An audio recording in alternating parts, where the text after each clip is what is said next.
Hello, and welcome to Harry Potter and the Methods of Rationality, the podcast.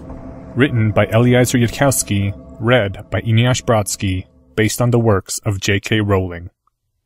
Chapter 57, The Stanford Prison Experiment, Part 7, Constrained Cognition. Harry had hoped that he'd just achieved fusion with his mysterious dark side and would be enabled to draw on all of its benefits with none of its drawbacks. Call up the crystal clarity and the indomitable will on demand without needing to go cold or angry.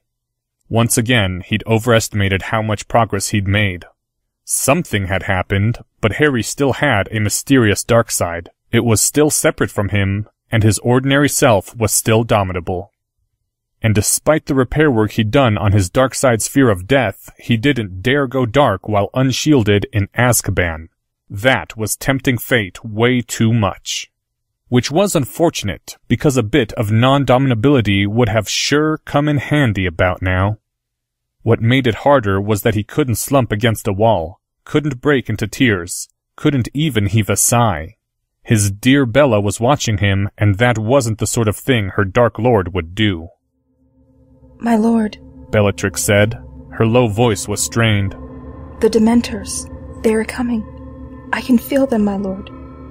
Thank you, Bella, said a dry voice. I already know that. Harry couldn't sense the holes in the world the same way as when he'd been wearing the Deathly Hallow, but he could feel the empty pull increasing in intensity. At first, he'd mistaken it for the result of descending a stairwell, until he and Bellatrix had finished descending and the pull had gone on increasing. Then decreased as the Dementors moved away along the spiral, then increased as they went up another flight of stairs. There were Dementors within Azkaban itself now, and they were coming for him. Of course they were. Harry might be resistant now, but he was not hidden. New requirement, Harry told his brain. Find a way of defeating Dementors that doesn't invoke my Patronus charm. Alternatively, find yet another way of hiding someone from Dementors besides the Cloak of Invisibility. I quit, said his brain. Find yourself another piece of computing substrate to solve your ridiculously over-constrained problems. I mean it, thought Harry. So do I, said his brain. Put up your Patronus charm and wait for the Aurors to find you. Be sensible. It's over. Give up. The sucking emptiness seemed to pull harder as he thought it, and Harry realized what was happening, concentrated more intensely on the stars, turned his mind away from the despair. You know, observed the logical side of him, if you're not allowed to think any negative thoughts because that will open your mind to the Dementors, that's a cognitive bias too. How would you know if it actually was time to give up? A desperate, sobbing scream rose up from below, words mixed in like no and away. The prisoners knew. The prisoners could feel it. The Dementors were coming. My lord, you should not risk yourself for me. Take back your cloak. Be silent, fool, hissed an angry voice. When I decide to sacrifice you, I will tell you so. She's got a valid point, said Slytherin. You shouldn't risk yourself for her. There's no way her life is as valuable as yours. For an instant, Harry considered sacrificing Bellatrix to save himself, and in that moment, some of the dim orange gaslight seemed to flee the corridor. A touch of cold crept over Harry's fingertips. And he knew, then, that to think of leaving Bellatrix to the shadows of death would make him vulnerable once more. Even in the moment of making the decision, he might become unable to cast the Patronus charm, for he would have given up the thought that had saved him before. It occurred to Harry that he could still take the cloak from Bellatrix afterward, even if he couldn't cast the Patronus charm. And then he had to wrench his thoughts away from that option, focus firmly on his decision not to do it, or he might have just fallen over where he stood, for the whirlpool of emptiness swirling around him was now deadly strong. There were screams coming from above, and the screams below had stopped. This is ridiculous, said his logical side. Rational agents shouldn't have to put up with this sort of censored reasoning process.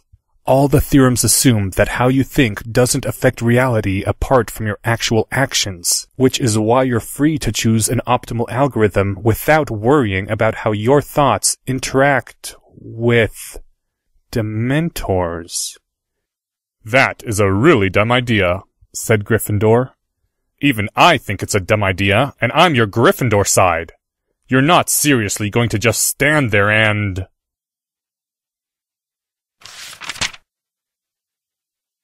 We have a fix, shouted Aura, holding up her magic mirror as though in triumph. The Dementor outside the inner wall, pointed at level 7, C-Spiral, that's where they are. Her Aurors were looking at her expectantly. No, Amelia said in a level voice.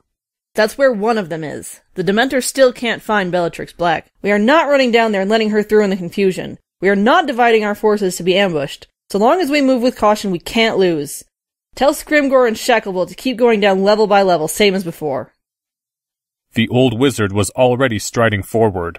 Amelia didn't even bother cursing him this time, as once again their carefully constructed shields parted like water and rippled gently in his wake.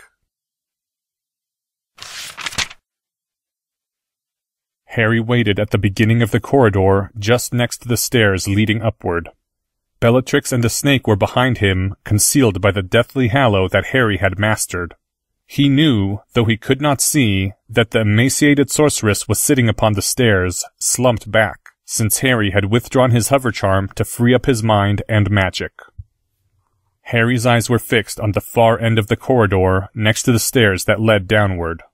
Not in his mind now, but in true reality, the light in the corridor had dimmed, the temperature had fallen.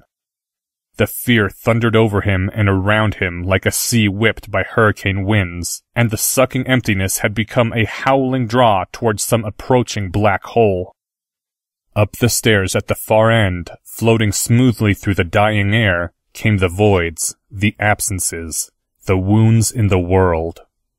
And Harry expected them to stop. With all the will and focus he could muster, Harry expected them to stop. Anticipated their stopping. Believed they would stop. That was the idea, anyway. Harry shut down the dangerous stray thought and expected the Dementors to halt. They had no intelligence of their own. They were just wounds in the world. Their form and structure was borrowed from others' expectations.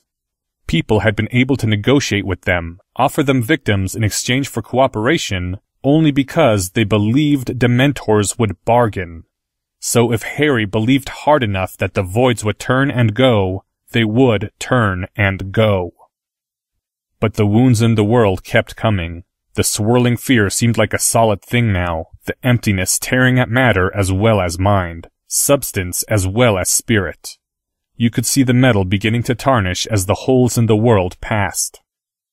A small sound came from behind him, from Bellatrix, but she said no word, for she had been instructed to remain silent. Don't think of them as creatures. Think of them as psychosensitive objects. They can be controlled if I can control myself.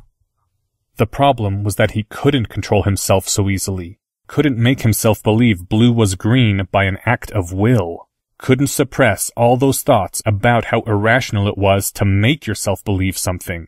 How impossible it was to trick yourself into believing something if you knew that that was what you were doing. All the training Harry had given himself against self-deception was refusing to switch off, no matter how harmful it was in this unique, special case. The shadows of death crossed the halfway point of the corridor, and Harry held up his hand, fingers spread, and said in a voice of firm and confident command, "Stop!" The shadows of death stopped. Behind Harry, Bellatrix gave a strangled gasp, like it was being torn out of her. Harry gestured to her, the signal he had set up in advance, which meant, "Repeat what you heard the Dementors say." They say...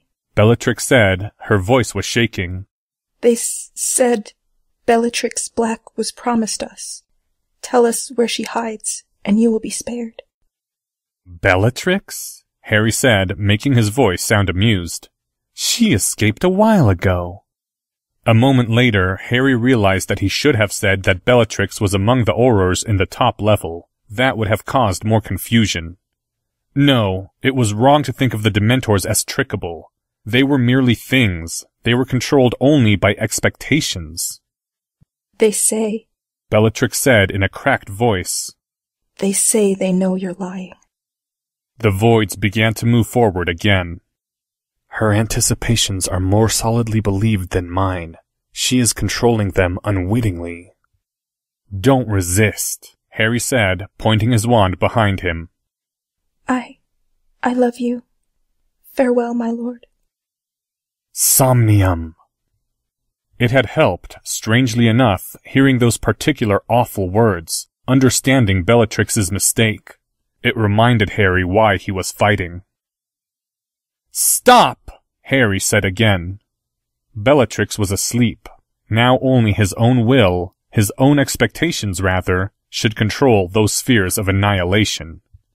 But they kept on gliding forward, and Harry couldn't stop himself from worrying that the previous experience had damaged his confidence, which meant that he wouldn't be able to stop them. And as he noticed himself thinking that, he doubted even more. He needed more time to prepare, really ought to practice controlling just one Dementor in a cage first. There was only a quarter of a corridor now between Harry and the shadows of death.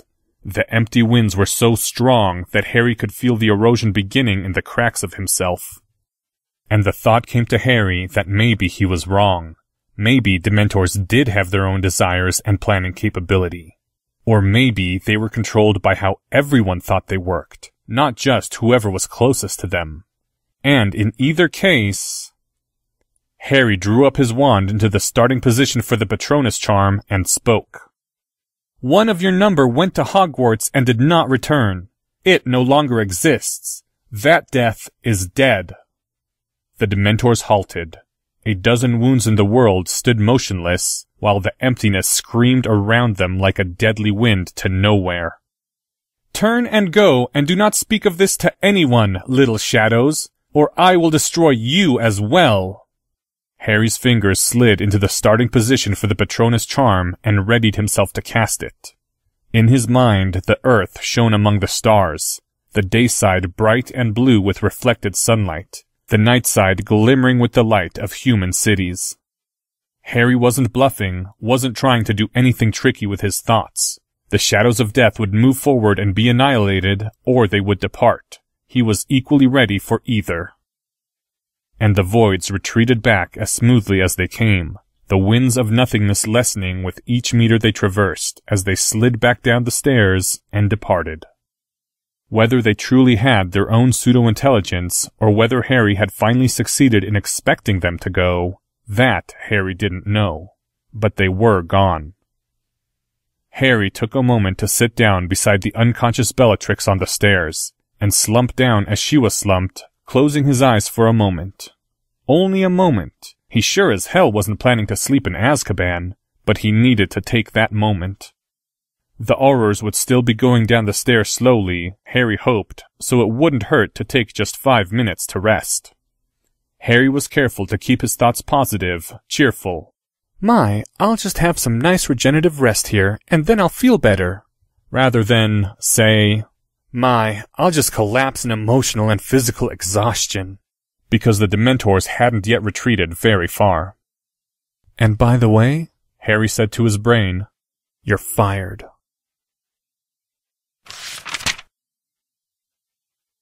I found him! Cried the old wizard's voice. Who? Thought Amelia as she turned to see Dumbledore's return, carrying in his arms the one sight, the one person she would never have expected to behold. A man in torn red robes, looking scorched like he'd fought a small war, blood dried on many cuts. His eyes were open, and he was chewing on a bar of chocolate held in his one living hand. Barry One Hand was alive. A glad cry went up, her Aurors lowering their wands, some of them already starting to rush forward. Stay on guard, bellowed Amelia. Check them both for polyjuice. Scan Barry for small animagi or traps. Innervate. Wingardium Leviosa. There was a pause. Harry sensed, though he could not quite see, that the invisible woman was pushing herself to her feet and turning her head to look around. I'm alive? Harry was sorely tempted to say no, just to see what she made of that. Instead, he hissed, "Don't ask stupid questions." What happened? Whispered Bellatrix. And the Dark Lord gave a wild, high-pitched laugh and said, "I scared the Dementors away, my dear Bella." There was a pause. Harry wished he could see Bellatrix's face. Had he said the wrong thing? After a time, in a quavering voice, Could it be, my lord, that in your new form you have begun to care for me? "No," Harry said coldly and turned from her, though he kept his wand on her, and began walking. "And take care that you do not offend me again, or I will abandon you here, use or no use. Now follow, or be left behind. I have work to do." Harry strode forward, not listening to the gasping sounds that came from behind him. He knew Bellatrix was following. Because the last thing that woman needed, the very last thing she needed to start thinking before the psychiatric healer began trying to deprogram her, was to believe that her Dark Lord could ever love her back.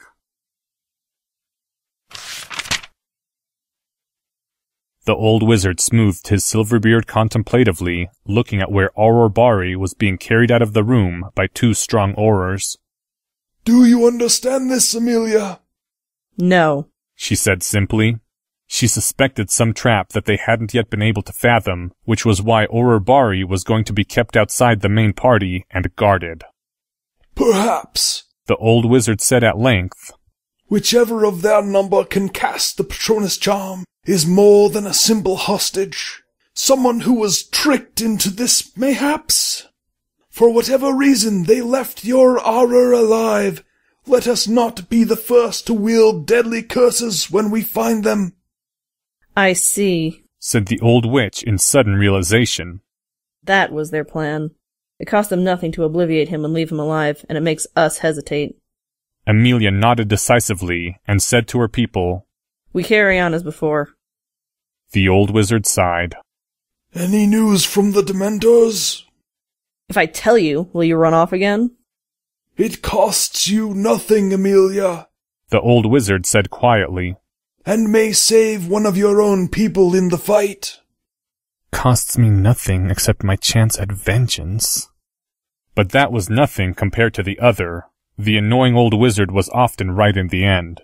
It was part of what made him so annoying. The Dementors have ceased to answer questions about the other person they said they saw, Amelia told him. And they will not say why nor where. Dumbledore turned to the blazing silver phoenix on his shoulder, whose light illuminated the whole corridor, and received a silent headshake in reply. I cannot detect them either, said Dumbledore. Then he shrugged. I suppose I shall just walk the whole spiral from top to bottom and see if anything turns up, shall I? Amelia would have ordered him not to do it if she thought that would have made the tiniest difference. Albus, said Amelia as the old wizard turned to depart.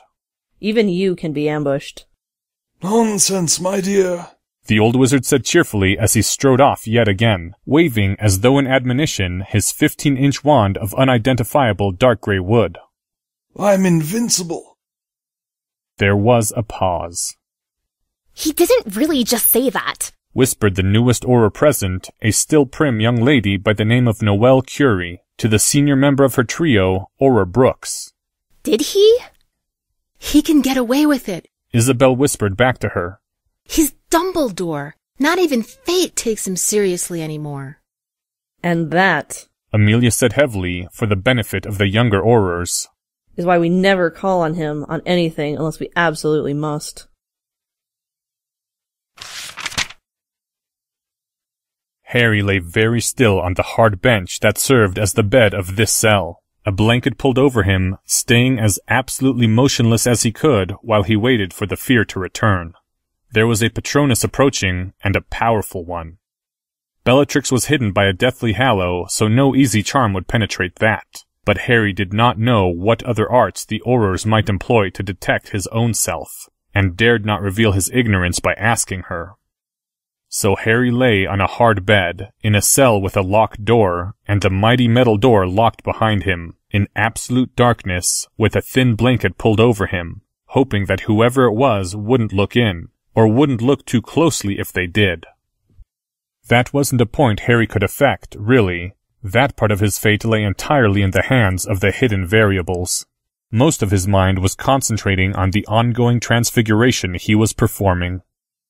Listening in the silence, Harry heard the quick footsteps approach. They paused outside his door, and then continued onward. Soon the fear returned. Harry didn't allow himself to notice his own relief, any more than he allowed himself to notice the fear. He was holding in his mind the form of a Muggle device rather larger than a car battery, and slowly applying that form to the substance of an ice cube, which Harry had frozen using Frigidaire on water from a bottle in his pouch. You weren't supposed to transfigure things to be burned, but between the original substance being water and the bubblehead charm to protect their air supply, Harry hoped that this wouldn't make him or anyone else sick. Now it was just a question of whether there would be enough time before the Aurors did a detailed check on this cell block for Harry to finish this transfiguration, and the partial transfiguration he would do after that.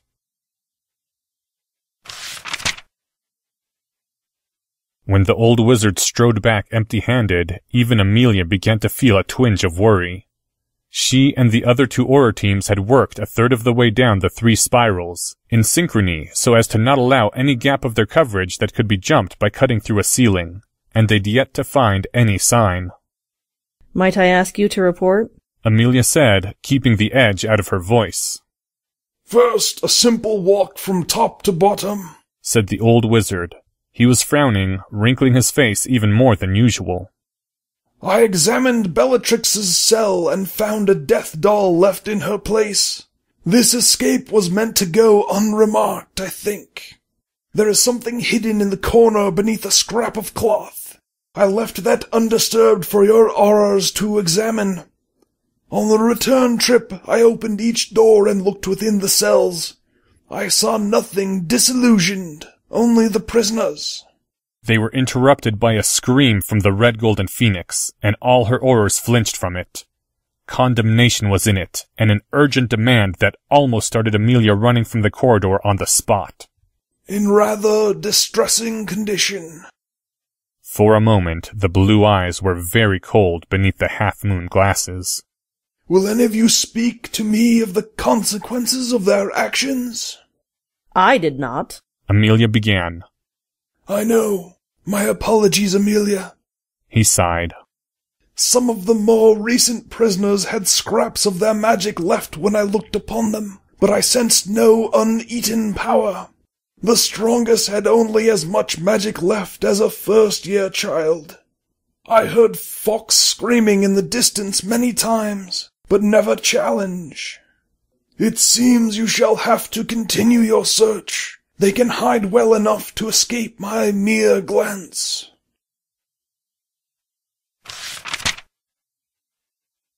When Harry finished his first transfiguration, he sat up, pulled back the blanket that had covered him, cast a quick lumos, glanced at his watch, and was shocked to see that nearly an hour and 30 minutes had passed. How much of that time had gone by since someone had opened the door and then closed it again, Harry hadn't been looking in that direction, of course. That Harry couldn't guess. My lord? Whispered Bellatrix's voice, soft and very tentative.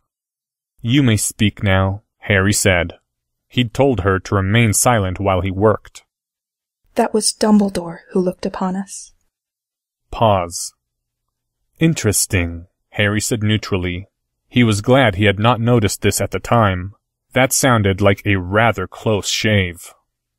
Harry said a word to his pouch and began drawing forth the magical device that he would mate to the product of his hour's labor. Then, when that was drawn forth, another word brought forth a tube of industrial-strength glue. Before using it, Harry cast the bubblehead charm on himself and Bellatrix, and had Bellatrix cast the same charm on the snake, so that the glue fumes in the enclosed cell would not harm them. When the glue had begun to set, binding technology to magic, Harry laid it down upon the bed and sat down on the floor, resting his magic and will for a moment before essaying the next transfiguration. My lord? Bellatrix said hesitantly.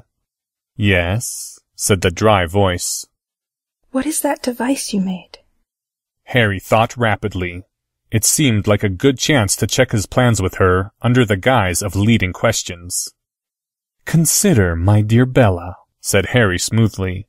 How difficult is it for a powerful wizard to cut the walls of Azkaban? There was a pause, and then Bellatrix's voice came, slow and puzzled. Not difficult at all, my lord? Indeed, said the dry, high voice of Bella's master. Suppose one were to do this and fly through the hole on a broomstick and soar up and away. Rescuing a prisoner from Azkaban would seem easy then, would it not? But, my lord, the Aurors would... They have their own broomsticks, my lord, fast ones. Harry listened. It was as he had thought. The Dark Lord replied, again in tones of smoothly Socratic inquiry, and Bellatrix asked a further question which Harry had not expected, but Harry's own counter-question showed that it should not matter in the end. And in response to Bellatrix's last question, the Dark Lord only smiled and said that it was time for him to resume his work. And then Harry got up from the floor of the cell, went to the far end of the cells, and touched his wand to the hard surface of the wall of Azkaban, the solid metal that separated them from direct exposure to the Dementor's pit. And Harry began a partial transfiguration. This spell would go faster, Harry hoped. He'd spent hours and hours practicing the unique magic, which had made it routine, not much more difficult for him than ordinary transfiguration. The shape he was changing had not all that much total volume. The transfigured shape might be tall and wide and long, but it was very thin. 0.5 millimeter, Harry had thought, would be enough, considering the perfect smoothness. On the long bench that served as a prison bed, where Harry had set down the transfigured technological device and the mated magic item for the glue to dry, tiny letters in golden script gleamed on the Muggle artifact. Harry hadn't really planned for them to be there, but they'd kept running through the back of his mind, and so seemed to have become part of the transfigured form. There were many different things Harry could have said before using this particular triumph of technological ingenuity. Any number of things that would be, in one sense or another, appropriate. Or at least things that Harry could have said, would have said, if Bellatrix had not been there. But there was only one thing to say that Harry would only get the chance to say just this once, and probably never get a better chance to say ever again. Or think, anyway, if he couldn't say it. He hadn't seen the actual movie, but he'd seen a preview. And for some reason the phrase had stuck in his mind. The tiny golden letters upon the Muggle device said, All right, you primitive screwheads, listen up.